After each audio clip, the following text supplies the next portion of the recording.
Humes was born in Knoxville in 1815, the son of Thomas Humes and Margaret Russell Cowan Humes, both of Scots-Irish descent. Humes's father, a native of Armagh, Ireland, began building the Lamar House Hotel in 1816, but died later that same year.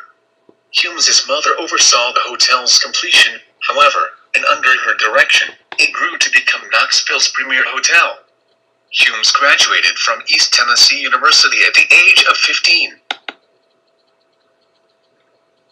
Humes then entered the Princeton Theological Seminary with the intention of becoming a Presbyterian minister, but left after deciding he could not take the Westminster Confession of Faith.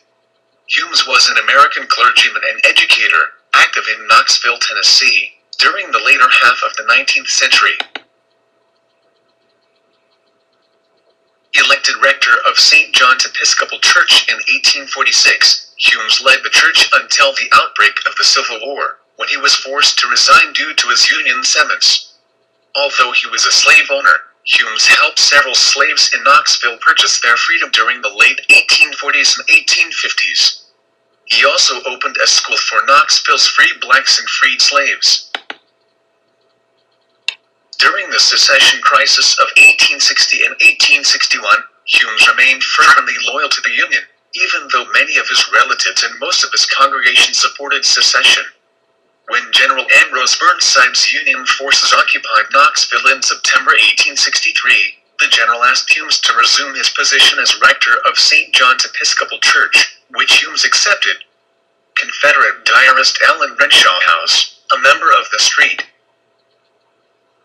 John's congregation, boycotted Humes's opening sermon, calling Humes the grandest old rascal that ever was.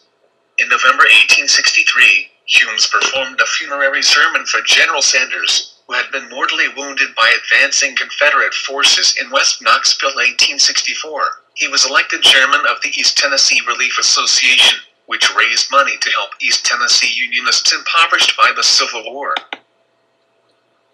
Humes was named president of East Tennessee University in 1865, and almost immediately managed to secure an $18,500 federal grant to help restore the school's deteriorated campus, which had been occupied by both Union and Confederate armies during the war.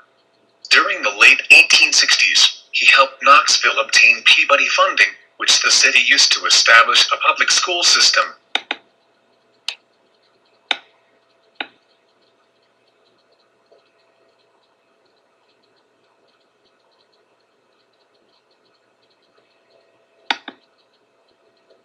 In 1869, Tennessee's state government designated the school the recipient of the state's Memorial Act funds.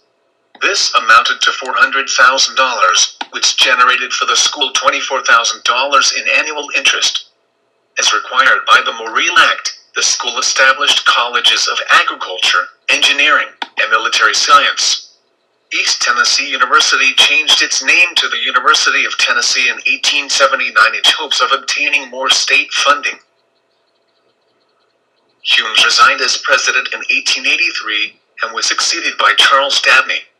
Humes later served as the first librarian of the Lawson McGee Library and published a book about East Tennessee's Unionists entitled The Loyal Mountaineers of Tennessee. Humes died in 1892 and was buried in Knoxville's Old Gray Cemetery.